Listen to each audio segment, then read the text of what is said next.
ছাত্র জনতার বিপ্লবের মধ্য দিয়ে শেখ হাসিনা সরকারের পতনের পর যে অন্তর্বর্তী সরকার গঠিত হলো, সে সরকারের মূল থিমই হচ্ছে রাষ্ট্রের সংস্কার করা।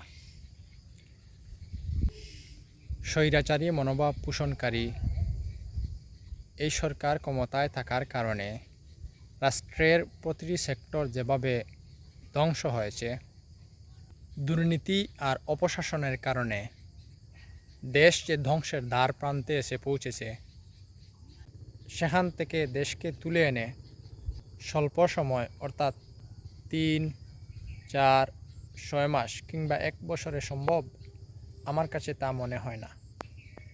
কারণ রাষ্ট্রে যেভাবে গুম আর খুন প্রতিষ্ঠা পেয়েছিল, ঘুষ আর দুর্নীতির মাধ্যমে যে লুটপাতের মহোৎসব চলছিল এতদিন, তা একটি নির্দিষ্ট বলয়ের মাধ্যমে অসাধু সব রাজনীতিবিদ আর আমলারা করতে সচেষ্ট ছিল।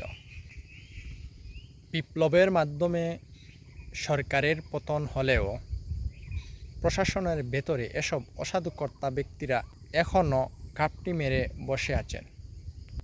সুতরাং রাষ্ট্রীয় যেসব কাঠামো এতদিন এদের সুরক্ষা দিয়েছে, তা সংস্কার করে এদের প্রতিহত করা অত্যন্ত জরুরি।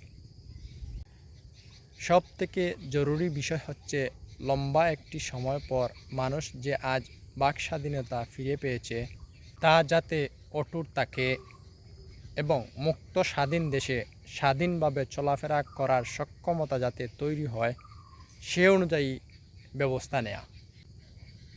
এজন্য যৌক্তিক যতটুকু সময় প্রয়োজন তা তাদের দেওয়া উচিত বলে আমি মনে করি।